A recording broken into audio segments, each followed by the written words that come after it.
ಎಲ್ಲರಿಗೂ ನಮಸ್ಕಾರ. ಇವತ್ತು ಮಟ್ಟುಗುಳ್ಳದಿಂದ ಒಂದು ರುಚಿಕರವಾದ ಚಟ್ನಿ. ಮಟ್ಟುಗುಳ್ಳದ ಅನೇಕ ರೆಸಿಪಿಗಳನ್ನು ನಾನು ನನ್ನ ಚಾನಲಲ್ಲಿ ತೋರಿಸಿಕೊಟ್ಟಿದ್ದೇನೆ. ಬಟ್ ಈ ಚಟ್ನಿ ಅಂತೂ ಬಹಳ ರುಚಿಕರವಾಗಿ ಬರ್ತದೆ. ಅದು ನೀರು ದೋಸೆ ಮತ್ತು ಚಪಾತಿ ಒಟ್ಟಿಗೆ ತಿನ್ನಲಿಕ್ಕಂತೂ ಅದ್ಭುತವಾಗಿರ್ತದೆ. ಹಾಗಿರುವಾಗ ಯಾರೆಲ್ಲ ನನ್ನ ಚಾನಲನ್ನು ನೋಡ್ತಿದ್ದೀರಿ, ಯಾರೆಲ್ಲ ಇನ್ನೂ ಸಬ್ಸ್ಕ್ರೈಬ್ ಆಗಿಲ್ಲ, ದಯವಿಟ್ಟು ಸಬ್ಸ್ಕ್ರೈಬ್ ಮಾಡಿ, ಸಪೋರ್ಟ್ ಮಾಡಿ ಅಂತ ಹೇಳುತ್ತಾ, ಈ ಮಟ್ಟುಗುಳ್ಳದ ಸ್ಟೋರಿ ನಿಮಗೆ ಗೊತ್ತಿರುವಂಥದ್ದೇ. ಉಡುಪಿಯಲ್ಲಿ ಮಟ್ಟು ಎಂಬ ಪ್ರದೇಶದಲ್ಲಿ ಬೆಳೆಯುವಂತಹ ಈ ಒಂದು ರುಚಿಕರವಾದ ಈ ಬೇಂಗನ್ ಹೇಳಿದರೆ ಬದನೆಕಾಯಿ. ಆ ಬದನೆ ತಿರುಳು ತುಂಬ ಇದ್ದು ಬೀಜ ಕಡಿಮೆ ಇರುವಂತಹದ್ದು. ಹಾಗಾಗಿ ಈ ಚಟ್ನಿ ಮಾಡಿದರೆ ಬಹಳ ಟೇಸ್ಟಿಯಾಗಿ ಬರ್ತದೆ. ಬನ್ನಿ ಹಾಗಾದರೆ ಯಾವ ರೀತಿಯಲ್ಲಿ ಈ ಒಂದು ಚಟ್ನಿಯನ್ನು ಮಾಡುವುದು, ಅದಕ್ಕೆ ಮತ್ತು ಸ್ಪ್ರಿಂಗ್ ಆನಿಯನ್ ಅನ್ನು ಲಾಸ್ಟಿಗೆ ಹಾಕಿದರೆ ಇನ್ನೂ ಸಹ ಅದರ ರುಚಿ ಎನ್ಹ್ಯಾನ್ಸ್ ಆಗ್ತದೆ. ಅದರಿಂದಾಗಿ ಸ್ಪ್ರಿಂಗ್ ಆನಿಯನ್ ಹಾಕಿಯೇ ಮಾಡಿ ಬಹಳ ಚೆನ್ನಾಗಿ ಬರ್ತದೆ. ಬನ್ನಿ ಹೀಗೆ ಮಾಡೋದನ್ನು ನೋಡೋಣ. ವೀಕ್ಷಕರೇ, ಇವತ್ತು ಮಟ್ಟುಗುಳ್ಳದ ಒಂದು ಚಟ್ನಿ ರೂಪದಲ್ಲಿ ಮಾಡ್ತಿದ್ದೇನೆ. ಕೆಲವೇ ಇಂಗ್ರೀಡಿಯೆಂಟ್ಸ್ ಸಾಕು. ಒಂದು ಮಟ್ಟುಗುಳ್ಳ ಇದ್ದರೆ 2 ಟೊಮ್ಯಾಟೊ, ಒಂದು ನೀರುಳ್ಳಿ, ಸ್ವಲ್ಪ ತೆಂಗಿನ ತುರಿ, ಸ್ಪ್ರಿಂಗ್ ಆನಿಯನ್, ಸ್ವಲ್ಪ ಕೊತ್ತಂಬರಿ ಸೊಪ್ಪು, ಮೆಣಸು, ಖಾರಕ್ಕೆ ತಕ್ಕಷ್ಟು ನಿಮಗೆ ಸ್ವಲ್ಪ ನಾನೆರಡು ತೆಗೆದುಕೊಂಡಿದ್ದೇನೆ. ಮತ್ತು ಸ್ವಲ್ಪ ಬೇಸಿಕ್ ಮಸಾಲೆಗಳು ಬೇಕು, ಮತ್ತು ಎಣ್ಣೆ, ಸ್ವಲ್ಪ ಜೀರಿಗೆ ಎಲ್ಲ ಬೇಕು. ಅದು ಮಾಡ್ತಾ ತೋರ್ತೇನೆ. ಈಗ ಈ ಒಂದು ಗುಳ್ಳಕ್ಕೆ, ಇದು ಮಟ್ಟುಗುಳ್ಳ ನಿಮ್ಗೆ ಗೊತ್ತದೆ, ಇದು ನೀವು ತುಂಬ ತೆಗೆದುಕೊಳ್ಬೋದು. ನಾನೀಗ ಒಂದನ್ನು ಮಾಡಿ ತೋರಿಸ್ತಾ ಇದ್ದೇನೆ. ಸ್ವಲ್ಪ ಎಣ್ಣೆ ಸವರ್ಕೊಳ್ಳೋಣ. ಹಾಗೆ ಪಸೆ ಇರಬಾರ್ದು ಇದರಲ್ಲಿ, ಸ್ವಲ್ಪ ಸಹ. ಟೊಮ್ಯಾಟೋಕ್ಕೆ ಸಹ ಹಾಗೆ ಸ್ವಲ್ಪ ಎಣ್ಣೆ ಸವರಿಕೊಂಡು, 2 ಟೊಮ್ಯಾಟೊಗಳಿಗೆ ಸಹ ಎಣ್ಣೆ ಸವರಿಕೊಳ್ಳೋಣ. ಈಗ ಈ ಬದನೆಯನ್ನು ಅಂದರೆ ಗುಳ್ಳವನ್ನು, ಇದನ್ನು ಬದನೆಯಿಂದ ಸಹ ಮಾಡ್ಬೋದು ಬೇಕಿದ್ದರೆ. ಗುಳ್ಳ ಇಲ್ಲದಿದ್ದರೆ ಗುಳ್ಳದಲ್ಲಿ ಮಾಡಿದರೆ ಮಾತ್ರ ಬಹಳ ಚೆನ್ನಾಗಿ ಬರ್ತದೆ. ಹೀಗೆ ಸ್ಲಿಟ್ ಮಾಡಿಕೊಂಡು ಇದರೊಳಗೆ ಈ ಬೆಳ್ಳುಳ್ಳಿಯನ್ನು ಹೀಗೆ ಹಾಕ್ಕೊಳ್ಬೇಕು. ಒಂದು 4 ಬೆಳ್ಳುಳ್ಳಿಯನ್ನು 2 ಸೈಡ್ನಲ್ಲಿ ಹೀಗೆ 2-3 ನೋಡಿ ಹೀಗೆ ಒಳಗೆ ತುಂಬಿಸಿಕೊಳ್ಬೇಕು. ಇನ್ನೊಂದು ಸೈಡ್ನಲ್ಲಿ ಹೀಗೆ ಕಟ್ ಮಾಡಿಕೊಂಡು 4 ಬೆಳ್ಳುಳ್ಳಿಯನ್ನು ನಾವು ಈ ರೀತಿಯಾಗಿ ಇದರೊಳಗೆ ತುಂಬಿಸಿಕೊಳ್ಳೋಣ. ತುಂಬಿಸಿಕೊಂಡು ಸರಿ ಒಳಕ್ಕೆ ಹೋಗಬೇಕದು. ಹೊರಗಿದ್ರೆ ಇಲ್ಲದ್ರೆ ಖಾಲಿ ಬೆಳ್ಳುಳ್ಳಿ ಕರಟಿ ಹೋಗ್ತದೆ. ಈಗ ಇದನ್ನು ನಾವು ಒಂದು ಕೆಂಡ ಇದ್ದರೆ ಕೆಂಡದಲ್ಲಿ ಮಾಡ್ಬೋದು. ಇದನ್ನು ಸ್ವಲ್ಪ ನಾವು ಗ್ಯಾಸ್ನಲ್ಲಿ ಇಟ್ಕೊಂಡು ಒಂದು ಇದರ ಸಹಾಯದಲ್ಲಿ ಇದನ್ನು ನಾವು ಬೇಯಿಸ್ಕೊಳ್ಳೋಣ. ವೀಕ್ಷಕರೇ, ನಾನು ಹೀಗೆ ಒಂದೊಂದು ಸೈಡಲ್ಲಿ ಸ್ವಲ್ಪ ಹೀಗೆ ಕಾಯಿಸ್ಕೊಳ್ಳೋಣ. ಸರಿಯಾಗಿ ಕಾಯಬೇಕು. ನಿಮ್ಮ ಹತ್ರ ಹೀಗೆ ಸೌದೆ ಒಲೆ ಇದ್ದರೆ ಅದರಲ್ಲಿ ಸಹ, ಅಥವಾ ಇದ್ದಿಲಲ್ಲಿ ಸಹ ಕಾಯಿಸ್ಕೊಳ್ಬೋದು, ಇದ್ದಿಲಿದ್ದರೆ. ಸೊ ನಾನು ಹೀಗೆ ಕಾಯಿಸ್ತೇನೆ. ಇದು ಈಚೆಯಿಂದ ಕಾಯಿಸುವಾಗ ಈಚೆ ಸೈಡಲ್ಲಿ ಈ ಟೊಮ್ಯಾಟೊವನ್ನು ಸಹ ಹಾಗೆ ಸ್ವಲ್ಪ ಟೊಮ್ಯಾಟೊವನ್ನು ಈ ಒಂದು ಇದರಲ್ಲಿ ಇಟ್ಟುಕೊಂಡು ಇದನ್ನು ಸಹ ಹೀಗೆ ಕಾಯಿಸ್ಕೊಳ್ತೇನೆ. ಸ್ವಲ್ಪ ಎಣ್ಣೆ ತಾಗಿಸ್ಕೊಳ್ಬೇಕು, ಆಗ ಚೆನ್ನಾಗಿ ಕಾಯ್ತದೆ. ಇಲ್ಲದಿದ್ದರೆ ಕೆಂಡದಲ್ಲಿ ಕಾಯಿಸಿದರೆ ಸಾಕ್ತದೆ. ಕದಾ ಉರಿ ಇರಲಿ. ಇಲ್ಲಿ ಸಹ ಹಾಗೆ ನೋಡಿ, ಈ ಇದು ಗುಳ್ಳ ಸಹ ಹಾಗೆ ಈ ರೀತಿಯಾಗಿ ಕಾಯಬೇಕು. ಸುಲಭ ಆಗ್ತದೆ, ಇದರಲ್ಲಿ ಗ್ಯಾಸ್ನಲ್ಲಿ ಸಹ ಆಗ್ತದೆ. ಸೊ ಈ ರೀತಿ ಎಲ್ಲವನ್ನು ಕಾಯಿಸ್ಕೊಂಡು ನಿಮಗೆ ತೋರಿಸ್ಕೊಡ್ತೇನೆ ನಾನು. ವೀಕ್ಷಕರೇ, ಇದಾಯ್ತು ನೋಡಿ, ಟೊಮ್ಯಾಟೊ ಆಯಿತು. ಇಲ್ಲಿ ಇದನ್ನು ಹೀಗೆ ತೆಗೆದುಕೊಳ್ಳೋಣ. ಇಲ್ಲಿ ಗುಳ್ಳ ಸಹ ರೆಡಿ ಆಯಿತು. ಸ್ವಲ್ಪ ತಣ್ಣಗಾದ ಕೂಡಲೇ ಇದರ ಹೀಗೆ ಸಿಪ್ಪೆಯನ್ನು ಜಾರಿಸಿಕೊಳ್ಳೋಣ. ಸ್ವಲ್ಪ ತಣ್ಣಗಾಗಲಿ. ವೀಕ್ಷಕರೇ, ಇದು ತಣ್ಣಗಾಯ್ತು ನೋಡಿ. ಇದರದೆಲ್ಲ ಸಿಪ್ಪೆಯನ್ನು ಎಲ್ಲದರದ್ದು ಸಹ 2 ಟೊಮ್ಯಾಟೊ ತೆಗೆದಾಯಿತು. ಈಗ ಇದನ್ನು ತೆಗೆದುಕೊಂಡು ಇದನ್ನೀಗ ಮ್ಯಾಶ್ ಮಾಡ್ಕೊಳ್ಳೋಣ. ನೋಡಿ, ಇದರೊಳಗೆ ಇರುವ ಬೆಳ್ಳುಳ್ಳಿಯನ್ನು ಸಹ ತೆಗೆದುಕೊಂಡು ಅದರ ಒಟ್ಟಿಗೆ ಮ್ಯಾಶ್ ಮಾಡ್ಕೊಳ್ಳೋದು.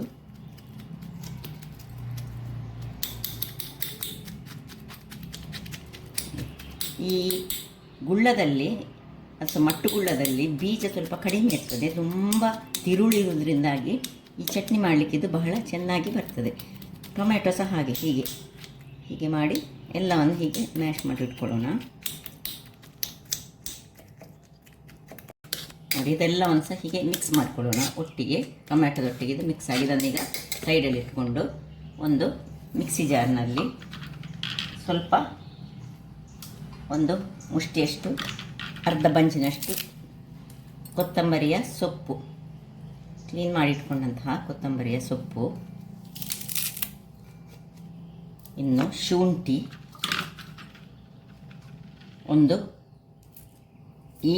ಒಂದಕ್ಕೆ 1 ಇಂಚಿನಷ್ಟು ಸಾಕು ಶುಂಠಿ, ಸ್ವಲ್ಪ ನೀರುಳ್ಳಿ, 2 ಕಾಯಿ ಮೆಣಸು, ಸ್ವಲ್ಪ ತೆಂಗಿನ ತುರಿ, ಇಷ್ಟನ್ನು ಹಾಕ್ಕೊಂಡು ನೀರು ಹಾಕ್ಕೊಳ್ಳೋದು ಬೇಡ, ಖಾಲಿ ಒಂದು ಕೋಸ್ಲಿ ಗ್ರೈಂಡ್ ಮಾಡ್ಕೊಳ್ಳೋಣ.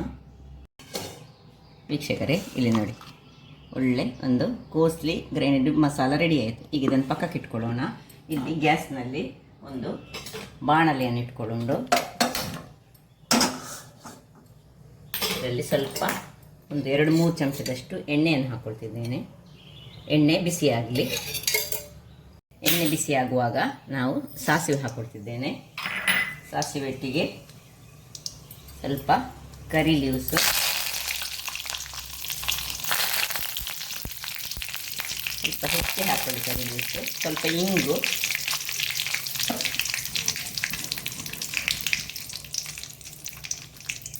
ಜೀರಿಗೆ, ಉರಿ ಹದದಲ್ಲಿರಲಿ. ಇನ್ನು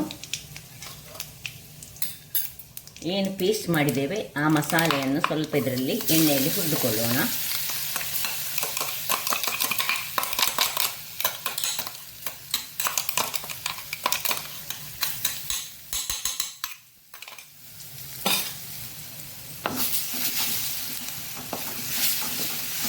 ಒಳ್ಳೆ ಇದರ ಹಸಿ ವಾಸನೆ ಹೋಗುವವರೆಗೆ ಹುರಿಯೋಣ. ಇಷ್ಟ ಆಗುವಾಗ, ಹಸಿ ವಾಸನೆ ಹೋಗುವಾಗ ಸ್ಪ್ರಿಂಗ್ ಆನಿಯನ್ ಬೇಡ, ಖಾಲಿ ಆನಿಯನ್ ಏನು ನಾವು ರೆಡಿ ಮಾಡಿ ಇಟ್ಕೊಂಡಿದ್ದೇವೆ ಅದನ್ನು ಹಾಕೊಳ್ಳೋಣ. ಹಾಕೊಂಡು ಸ್ವಲ್ಪ ಬಾಡಿಸ್ಕೊಳ್ಳೋಣ. ಈಗ ಇದಕ್ಕೆ ಖಾರಕ್ಕೆ ಎಷ್ಟು ಬೇಕಷ್ಟು ಮೆಣಸಿನ ಪುಡಿ, ಕೊತ್ತಂಬರಿ ಪುಡಿ, ಸ್ವಲ್ಪ ಗರಂ ಮಸಾಲೆ ಪುಡಿ, ಚೂರು ಸಾಕು. ಗರಂ ಮಸಾಲೆ ಪುಡಿ ಒಂದು 1/4 ಚಮಚದಷ್ಟು ಸಾಕು. ಇಷ್ಟನ್ನು ಹಾಕಿ, ನಿಮಗೆ ಖಾರ ಎಲ್ಲ ಸ್ವಲ್ಪ ಹೆಚ್ಚು ಬೇಕಿದ್ರೆ ಹೆಚ್ಚನ್ನು ನೀವು ಯೂಸ್ ಮಾಡ್ಕೊಳ್ಬೋದು. ಸ್ವಲ್ಪ ಇನ್ನು 1 ಚಮಚದಷ್ಟು ಎಣ್ಣೆಯನ್ನು ಹಾಕ್ಕೊಳ್ತೇನೆ. ಸ್ವಲ್ಪ ಎಣ್ಣೆ ಕಡಿಮೆ ಆದಾಗೆ ಖಂಡಿತ ನನಗೆ. ಇನ್ನು ಹಳದಿಯ ಪುಡಿ, ಚೂರು ಹಳದಿಯ ಪುಡಿಯನ್ನು ಹಾಕ್ಕೊಳ್ತಿದ್ದೇನೆ.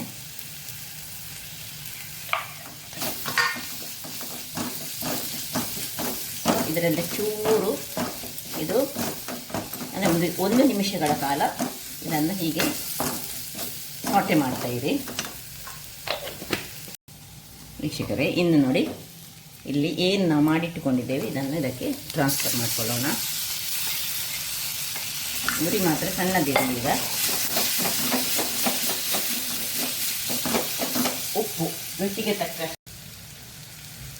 ಉಪ್ಪು ನಿಮಗೆ ಎಷ್ಟು ಬೇಕು ಅಷ್ಟನ್ನು ಹಾಕ್ಕೊಂಡು ಇದನ್ನು ಚೆನ್ನಾಗಿ ಮಾಡಿ. ಚೂರು ಬೇಕಿದ್ದರೆ ಮಿಕ್ಸಿ ತೊಳೆದ ನೀರು ಸ್ವಲ್ಪ ಹಾಕ್ಕೊಂಡು ಚೂರು ಇದಕ್ಕೆ ಹಾಕ್ಕೊಂಡು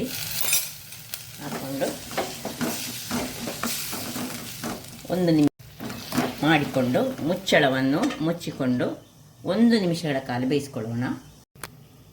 1 ನಿಮಿಷದ ಬಳಿಕ ನೋಡಿ ಸ್ವಲ್ಪ ಒಳ್ಳೆಯದು. ಈಗ ಸ್ಪ್ರಿಂಗ್ ಆನಿಯನ್ ಏನುಂಟು ಅದನ್ನು ಕೊನೆಯದಾಗಿ ಹಾಕೋದು. ಮತ್ತು ಈ ಚಾಪ್ ಕೊತ್ತಂಬರಿ ಸಹ ಬೇಕು ನಮಗೆ. 1 ನಿಮಿಷ ಇದನ್ನು ಚೆನ್ನಾಗಿ ತೆಗೆದುಕೊಳ್ಳೋಣ. ಈ ಸ್ಪ್ರಿಂಗ್ ಆನಿಯನನ್ನು ಯಾವತ್ತು ನಾವು ಕೊನೆಯಲ್ಲಿ ಹಾಕ್ಕೊಳ್ಬೇಕು, ಅದು ತುಂಬ ಬೇಯಬಾರ್ದು. ಸೊ ಆಯಿತು, ಚಟ್ನಿ ರೆಡಿ ಆಯಿತು. ಮಟ್ಟು ಗುಳ್ಳದ ಚಟ್ನಿ ರೆಡಿ ಆಗ್ತಾ ಬಂತು. 1 ನಿಮಿಷಗಳ ಕಾಲ ಹೀಗೆ ತಿರುಗಿಸಿಕೊಂಡು ಆಫ್ ಮಾಡಿದ ಮೇಲೆ ನಾವು ಸ್ವಲ್ಪ ಚಾಪ್ಡ್ ಕೊತ್ತಂಬರಿ ಸೊಪ್ಪನ್ನು ಇದಕ್ಕೆ ಹಾಕೊಳ್ಳೋಣ.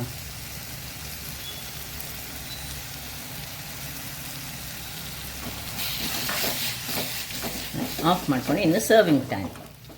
ವೀಕ್ಷಕರೇ ಹೇಳಿ ನೋಡಿ, ಘಮ ಘಮ ಪರಿಮಳ ಬರ್ತಾ ಉಂಟು. ಯಾವುದರೊಟ್ಟಿಗೆ, ಅನ್ನದೊಟ್ಟಿಗೆ ಸಾಕ್ತದೆ ಇದು, ಅಥವಾ ದೋಸೆ, ಇಡ್ಲಿ, ಚಟ್ನಿ, ಚಪಾತಿ ಯಾವುದರೊಟ್ಟಿಗೆ ಸಹ ಸೂಕ್ತವಾಗುವಂತಹ ಒಂದು ಗುಳ್ಳದಿಂದ ಮಾಡಿದಂತಹ, ಅದು ಸಹ ಮಟ್ಟು ಗುಳ್ಳದ ಚಟ್ನಿ ಅಂತ ಹೇಳ್ಬೋದು. ಈ ದೊಡ್ಡ ದೊಡ್ಡ ಬದನೆಕಾಯಿನ ಮಾಡಿದರೆ ಅದು ಒಂದು ನಮ್ಮನೆ ಭರ್ತದ ಹಾಗೆ ಆಗ್ತದೆ. ಇದೊಂದು ಸ್ವಲ್ಪ ತೆಂಗಿನಕಾಯಿಯನ್ನು ನಾನು ಇದಕ್ಕೆ ಯೂಸ್ ಮಾಡಿದ್ದೇನೆ. ಹಾಗಾಗಿ ಗುಳ್ಳದ ಒಂದು ಚಟ್ನಿ ಅಂತ ನಾನು ಕರಿತೇನೆ ಇದಕ್ಕೆ. ತೆಂಗಿನಕಾಯಿ, ಕರಾವಳಿಯವರು ನಾವು ಹೆಚ್ಚಾಗಿ ತೆಂಗಿನಕಾಯಿಯನ್ನು ಪ್ರತಿಯೊಂದಕ್ಕೆ ಯೂಸ್ ಮಾಡ್ತೇವೆ. ಹಾಗಾದರೆ ನನ್ನ ಈ ಕುಕಿಂಗ್ ಚಾನಲ್ ನಿಮ್ಗೆ ಇಷ್ಟ ಆದರೆ ಬೋಳೂರು ಸುವರ್ಣ ಚಾನಲನ್ನು ಲೈಕ್ ಮಾಡಿ, ಶೇರ್ ಮಾಡಿ ಹಾಗೂ ಸಬ್ಸ್ಕ್ರೈಬ್ ಮಾಡಿ ಹಾಗೂ ನನ್ನ ಇನ್ಸ್ಟಾಗ್ರಾಮ್ ಪೇಜನ್ನು ಫಾಲೋ ಮಾಡಿ. ಧನ್ಯವಾದಗಳು.